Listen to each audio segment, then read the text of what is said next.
What's happening, Lions fans?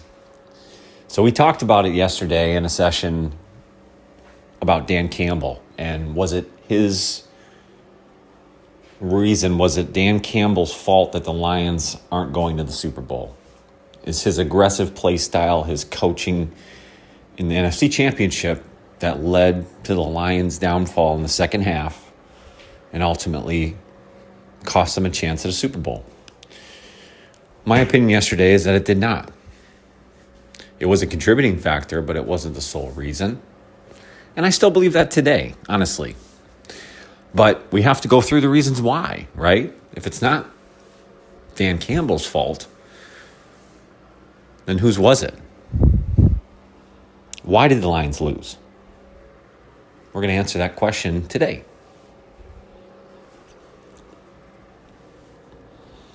So we know how it began. I mean, the NFC Championship game kicked off with the Lions in full gear. The offense was elite, unstoppable. Ben Johnson, the offensive coordinator, which we now know is going to come back next season, and we'll talk about that in another video. But Ben Johnson, the offensive coordinator for the Detroit Lions, drew up an amazing game plan, and they executed it to a T. I mean, the offense was humming. We know what happened in the first half.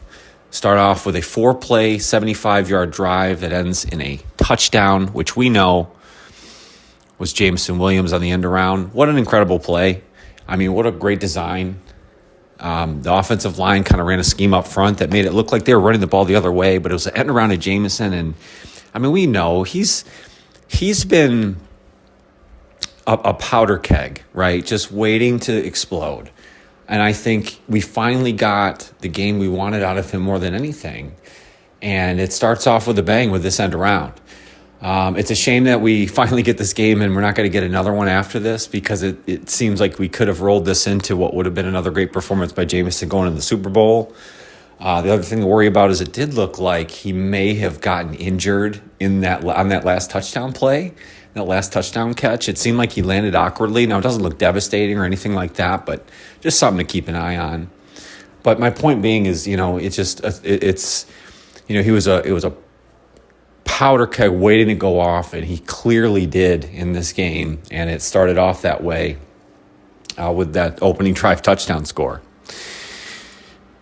49ers followed up with a missed field goal. Lions on a huge drive again, 11 plays, 62 yards this time, ending in another score with David Montgomery, short touchdown run up the middle. And Lions go up 14-0 at that point. Again, they're just rolling. Everything seems to be working. 49ers, though, do finally get something going. An 8-play, 75-yard drive, almost 4 minutes, and they do get McCaffrey in the end zone. I mean, that's just part of what they do. And there was no reason to believe the Lions were going to hold them down the entirety of the game. I mean, the 49ers are just too powerful. They have too many weapons. And McCaffrey, obviously, being the best back in the league, and he continued to prove it, and he makes the score 14-7 there. Lions are actually held down. They have a 7-play drive that does end in a punt. So, again, the game kind of momentum shifting a little bit back towards San Francisco in the first half, just a bit there. But the Lions did get a play, and that's where the Malcolm Rodriguez interception came into play. And that really turned the first half. Lions respond off that interception with a touchdown, we know, to Gibbs, Jahmyr Gibbs, who, again, rookie, just looked all the part that he was all season long. And again, in this game, up to this point especially, all weapons firing on all cylinders. And he scores here to put them up 21-7. I mean, at that point, we're feeling about as good as we can. I mean, I'm ecstatic. I can't even believe this is happening, truthfully. I was watching the game with my wife in our living room, just us, because that's just the way I like it. Don't like a bunch of people around. Don't like a lot of other distractions. I want to be focused in on the game. And after that Jahmyr Gibbs touchdown, I just couldn't believe what we were seeing. It was incredible. Didn't get anything out of San Francisco. They go 3 and out after that. And the Lions then drive all the way down the field. This is a 17-play drive. 17 plays. Only 5 minutes, but 17 plays. Eats up basically the rest of the second quarter clock. And they take that all the way down. They were inside, I think, the 5-yard line. I think they got to the 3-yard line at that point. So they had a decision to make. 4th and goal at the San Francisco 3. We know Dan Campbell, who had been aggressive the entire season up to this point, and he's caught in this decision. So this is decision number 1, I think, that we really have to dissect as part of the reason why the Lions lost this football game. Okay, let's talk about it. So this drive, it's again a 17-play drive. Incredible. Penei Sewell is all over the place. Reporting is eligible. They're shifting around. They're moving around. This is all in an effort to kind of make up for the fact that they're short at tight end. Remember, they were down Brock Wright from his injury already. They had signed Zach Ertz from Arizona. We know the former Philadelphia tight end and former Pro Bowler, to the practice squad, but didn't actually activate him for the game. So then they have Sam Laporta and tight end Ferkser, right? That's their second tight end going into this game. So they're really light at tight end. That's the reason they're moving Penei Sewell all around the formations there during this particular drive. You can question that or not, but it just shows the athleticism and just the unbelievable talent that Penei Sewell is. I mean, he I think is the cog of that entire system. The offensive line, everything works out from there, and he is the best of the best when it comes to his position. And it was just on full display during this drive. So again, a 17-play drive leads them all the way down to the San Francisco 3-yard line. They have a decision to make. It's 4th and goal at the San Francisco 3. First point to make is, wish they would have put the ball in the end zone so they don't have to make this decision, right? I mean, they had been moving the ball so well the entire first half, really all the way up until this point. And you know, the argument obviously there is you wish they would have ran better plays or would have schemed it differently so that they don't put Dan Campbell in the position to have to make this decision. But we are where we're at. 4th and goal at the San Francisco 3. They call a timeout. I think at this point there are 10 seconds left. Campbell goes against his tendency here and sends the kicking team off. Michael Batchley hits a 21-yard field goal, and they go up 24-7. The first half ends with that score. So why did the Lions lose? In my opinion, one of the reasons they lost is they didn't put their foot down right here, right before the end of the first half. Dan Campbell has proven to be an aggressive coach. We've talked about his biting kneecaps mentality. The change of culture he's brought to the entire Lions organization has been incredible. I've loved seeing every part of it. I do trust in him and the decision he makes in almost every case. And this would have been one that I would have supported aggressiveness. This would have been one where I would have supported aggression. I mean, it's easy to say now from a look back 2020 perspective, right? Because we know the outcome of the game. We know what happened. But in my opinion, the aggressive style would indicate they should go for it here. They dominated this first half from top to bottom. They had them on the rope. San Francisco could not figure out how to solve this Ben Johnson offense. And if anything, I think this was the time to put your foot down, put your foot on their throat, and really maybe even put this game away. A touchdown here, putting them up 28-7, maybe makes it a different story for the second half. Maybe it doesn't. But I just think there was an opportunity to really, really end the game. And they didn't do it. They took the field goal. And believe me when I say this, I was just as happy at that point, because to tell me they were up 24-7 going into the half of the NFC Championship game, I would have taken that every time. 10 out of 10, 12 out of 10, 100 out of 10.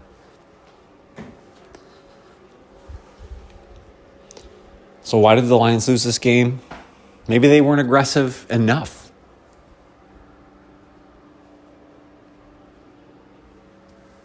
So we start the second half, right? We're feeling good about ourselves. Everything's going so well. I mean, I without saying it out loud, because you know that's the dumb thing to do. You know, thoughts of Super Bowl are running through our heads, running through my head. I'm starting to make plans about how we're going to have the Super Bowl party and if I should fly back to Michigan and be with friends and family there. I mean, just a lot of things are happening. And the second half begins. San Francisco gets the ball. They did defer to the second half, so they did take that ball. They have a 9-play, 50-yard drive, covers almost 4 minutes, ends in a Jake Moody field goal. He had missed one earlier, so he gets back on track with a field goal here from the Detroit 25. Detroit, unfortunately, is unable to get a drive completed again, and this is the next one we got to talk about. This is where, why did the Lions lose this game? Well, we're coming up on another one here. They have an 8-play, 47-yard drive covering about 4 minutes. Okay, ends on a 4th and 2 from the San Francisco 28. Now, they drove down the field. They had done this all day, and they were continuing their offensive progression here in this drive. Offensive line was working. The running game was working. Play action had been working. Several plays had been working here. Everything had been working. But unfortunately, they got themselves in a 4th and 2. They're at the San Francisco 28-yard line. Here's an opportunity. You kick a field goal, or you stay aggressive. You get a first down, try to score a touchdown, and again, put yourself in a situation where you're trying to end this game. The Dan Campbell thought process always indicates aggression, and here was a spot where he was aggressive. I do not disagree with this spot. Could you have taken the field goal? Sure. We know the outcome of the game now, and from that 2020 outside perspective, it's easy to say the field goal makes so much more sense. But if he's aggressive and he makes the play, we get it, and we score a touchdown there, I think it does change the outcome of this game. And then he's looked at as a genius. But from the big picture and from why we're having this discussion, why did the Lions lose this game? Maybe they were overly aggressive.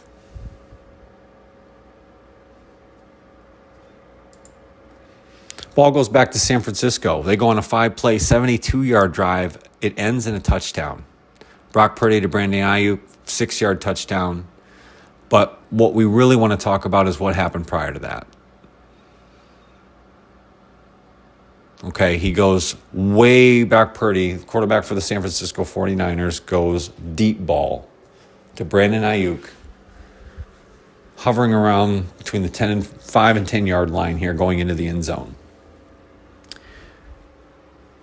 Kindle Vildor, the cornerback for the Detroit Lions, covering Brandon Ayuk in this situation, is actually playing him quite well. He seems to have the angle on the ball. There is a little bit of contact just prior to the ball getting involved in the play. But there is a clear opportunity for Kindle Vildor to catch this, to intercept this pass that Brock Purdy threw, I would say, 50-some-odd yards in the air to Brandon Ayuk. And it was single coverage. It's not a bad throw. It's not a bad read. I mean, everything makes sense there. And Vildor played it pretty well. The problem here is Kindle Vildor's helmet played it even better. The ball bounces off Vildor's helmet, through his hands, off his helmet. Ayuk makes an incredibly athletic play in catching this ball. Barely gets tapped by the Lions defender as he falls at about the 5-yard line or so, and they call him down there. There was a flag thrown on the play. It was picked up. And there could be further discussion there whether or not, if Kindle Vildor intercepts this pass, was that pass interference they were about to call? I don't know. The other part is, was it offensive pass interference? Was it defensive pass interference? I mean, I think there's a couple questions there that were left unanswered. They ultimately picked up the flag, so we're going to assume they would have picked it up regardless.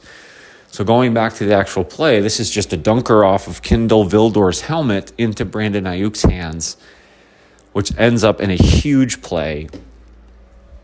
And I think a lot of people would argue, and I would support this, is that was the ultimate momentum shifter in this game. There was a couple moments of that.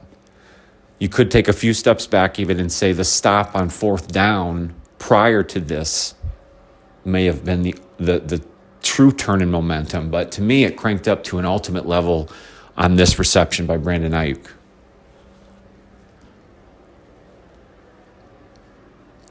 It certainly ends in a touchdown to the right guy, because I thought he scored on the play anyways, but Brandon Ayuk does end up getting the touchdown there, bringing the game to 24-17 at this point. More disaster for the Lions on the following possession. This is a one-play possession. We all know this is a botched play, a botched handoff to Jahmyr Gibbs. Jared Goff turned to hand the ball off, I believe, to his left. Jahmyr Gibbs seemed to think that the play was for him to run to Jared Goff's right side. So there was clearly a cross in the relay of the ball from Goff to Gibbs.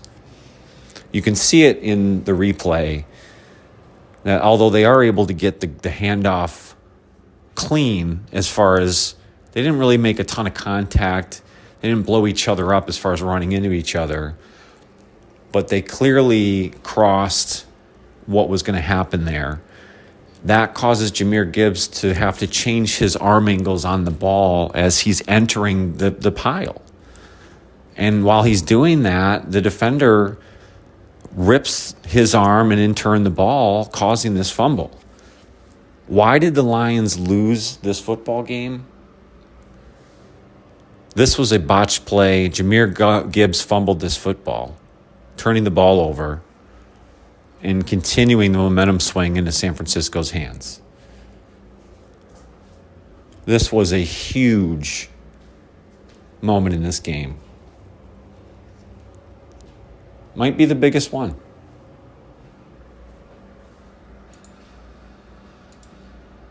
Mr. Momo takes San Francisco on a 4-play, 24-yard drive, about 2 minutes into the end zone yet again for Christian McCaffrey. And it is now tied 24-24. The floodgates have been opened, and it is on. I mean, the script writers certainly are loving this. Vegas is loving this.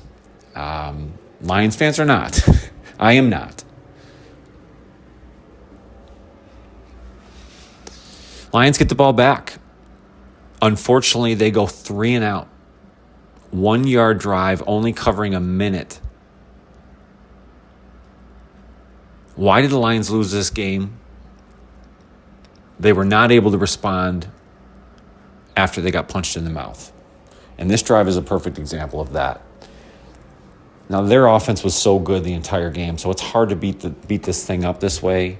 But the truth is, you know, with the momentum swing, with it being 24-24 and tied at this point in the game, you needed more at that point. You had to have more of your offense be great, and they didn't right here.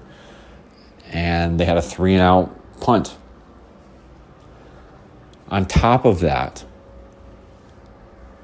Jack Fox, what should be your Pro Bowl punter,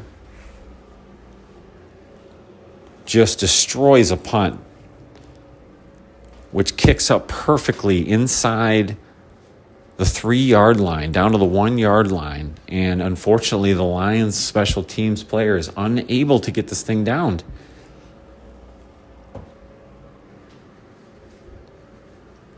I mean, that was a huge moment to try and get the momentum swing just a little bit. And a tiptoe across the end zone line while you're trying to field the ball on a punt causes a touchback. The opportunity was there. It wasn't a play that was unmakeable. It should have been made by the Lions cornerback who couldn't make it happen there.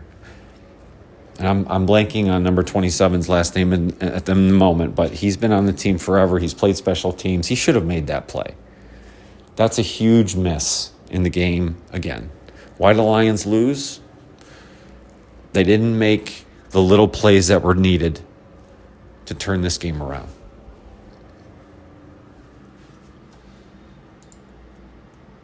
San Francisco goes on an 11-play, 65-yard drive covering about 7 minutes, ends in a field goal that puts them up 27-24. at this time. Again, it's hard seeing this play out in front of us, and things are just unraveling and continue to do so here. Lions get the ball back. They're down 3. They need a drive. They get 6 plays, 45 yards, almost 2.5 minutes, but they do come on a 4th and 3, this time at the San Francisco 30. It is within the makeable range of Michael Badgley, but again, Dan Campbell is put in a position where he has to decide what to do on 4th down.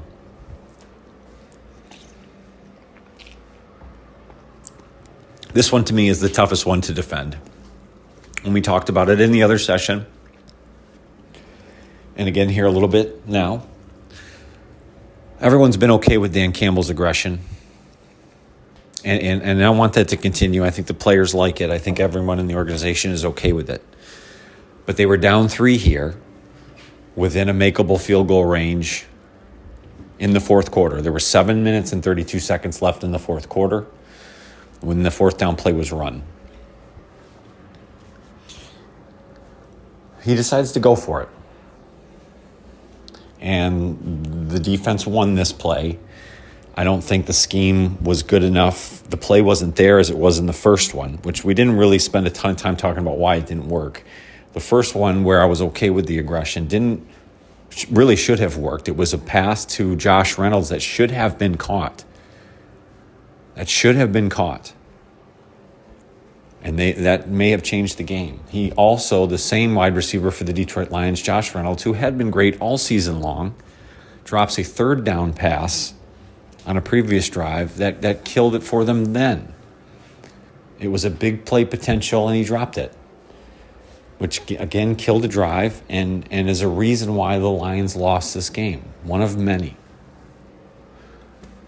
So let's go back. We're at 4th and 3 at the San Francisco 30-yard line. 7 minutes, 32 seconds to play. We got a 4th down situation for Dan Campbell to decide what to do. They're down 3, 27-24. Lions really are in a tough spot. All the momentum against them, and Dan Campbell has to decide what to do. And he remained aggressive. And this is the one where I just can't defend it. I think he should have taken the points here, or at least tried to. I guess you can't guarantee anything, and that's part of the reason why maybe he is always aggressive and is okay with being aggressive. They never truly found a kicker that they were 100% comfortable with. And when I say they, I mean the Detroit Lions. They flip-flopped a little bit between Riley Patterson and Michael Badgley, and had some other guys there in camp. And although Badgley had never been terrible, it's just I think they never truly had faith in him. And the other argument could be made that Dan Campbell's aggressive style is just going to take the kicker out of it in most cases anyways. He did so here. Whatever the reason was, he did so here. I'd love to know more. But we know Dan Campbell to this point. He's been this guy, and he was this guy here. And it failed. Unfortunately, it failed. This play did not work. It's kind of a desperation heave to Amon-Ra St. Brown, and they didn't get it. So they're still down 27-24, the Lions at this point. But everything is against them, the whole thing. San Francisco gets the ball back. They go on a 7-play, 70-yard drive covering 4.5 minutes, and again, ends in a touchdown. 3:02 left in the game. Mitchell up the middle for 3-yard score. Just devastating touchdown from San Francisco. They go up 34-24. And, everybody I think in Lions Nation knows that it's not, it may not be their day, as much as we wanted it, it's not working out. Why did the Lions lose this game? And it's a lot to ask. The defense couldn't get another stop for them. And it's been a problem since day one. This defense is, although they played better lately and they were much more opportunistic, and some guys really stepped up. Ife Melifonwu is a key player now to this. He's really changed his career with the Lions over the last quarter of the season into the playoffs. That's just one example of this. And again, they've played better, but overall they've failed to be able to make key stops and be able to sustain making stops when they really need it. I think they're a few key players away from really being that defense they want to be. Defensive line, cornerback, and coverage. I mean, they need dudes, and we've talked about that before. But it was again clear in this game in general, but especially in the second half. San Francisco's up 34-24. Lions do get the ball. They go on an 11-play, 75-yard drive covering 2 minutes. And, I mean, we're getting towards the end of the game at this point. Under a minute to go. They're unable to punch the ball in here, on first glance for a few reasons. And we talked about the tight ends earlier. Well, here's where that really comes into play. The backup tight end, Ferkser, is throwing the ball here.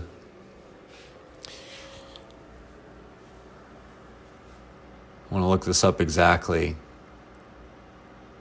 It's first and goal at the San Francisco 9, 1:16 to go. Jared Goff throws a short pass left to Ferkser, and he's ran out of bounds at the 1-yard line. It was an 8-yard gain. It's a decent play, but he has to get in the end zone here. I think Darius Butler from the Pat McAfee show said this as well, and I agree with him. I mean, you're desperate at this point. You have to score. You are at the goal line. Figure out a way to get yourself in there. Now, it's not Ferkser's fault. I'm not blaming him. I'm not saying why did the Lions lose because of Ferkser, but, not being able to punch it in here quicker really hurt them. Now, we know what happens. They run a running play to Montgomery, who is stuffed again at the goal line, causing the clock to go under a minute. They have to call a timeout. They burn a timeout here. They had all three at that point.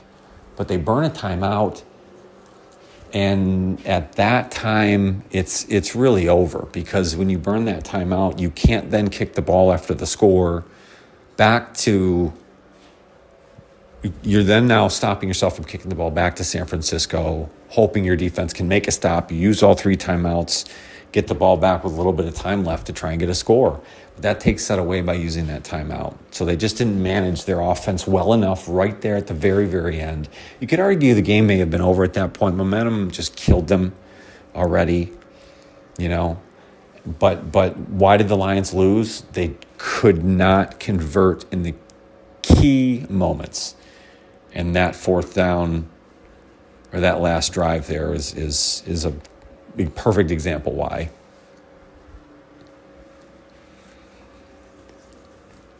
Lions do end up getting a touchdown here. Another great play by Jamison Williams.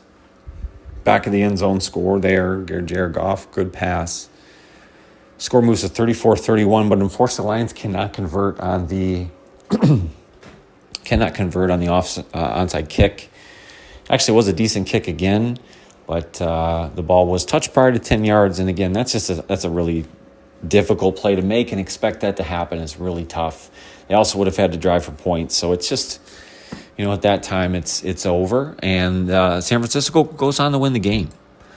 So it was extremely disappointing. I mean, we were at the highest of highs as we left the first half, 24-7 at that time. That score will be burned in my brain forever.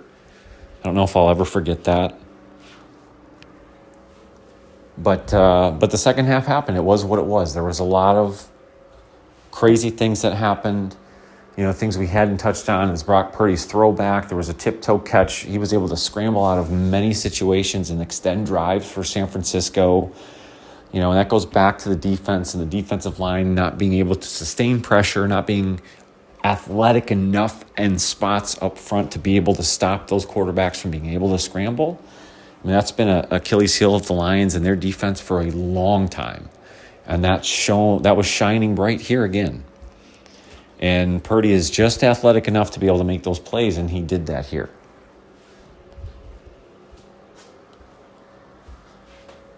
The Lions just didn't get enough from their big-time guys. Aiden Hutchinson didn't even record a stat. Didn't have a tackle, a sack, a tackle for loss. He did bat a pass down. I think he actually had 2. And he did work into some pressures, but you needed more from him. And although St. Brown ended up with some decent stats, he wasn't big enough when we really, really needed it. And yes, San Francisco is game planning them to sort of take them out of the game, but you need those guys to step up. I mean, you saw it from San Francisco, Nick Bosa, Debo, Those guys made big plays when it mattered. Ayuk, probably even more so with him. So they just didn't get enough out of their big time players to overcome what was happening in the second half, among so many other things. And we've touched on a lot, and honestly, although Dan Campbell holds a lot of accountability in this, and I think the biggest thing is that last fourth down where they didn't kick the field goal to tie it at 27.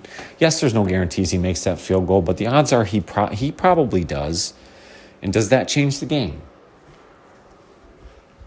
So Dan Campbell holds a lot of accountability in this, but there were a ton of reasons why the Lions lost. We went through a lot of them today. I hope you're able to hear this and understand my breakdown and maybe look at it from a much bigger perspective and just see where the Lions need to get better to make sure that this doesn't happen next year, hopefully.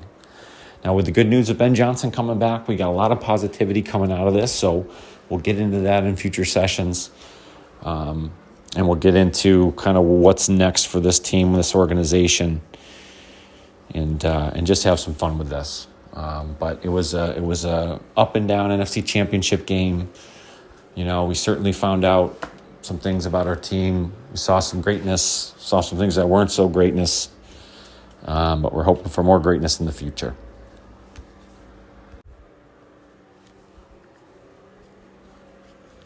What's happening, Lions fans? So we talked about it yesterday in a session about Dan Campbell, and was it his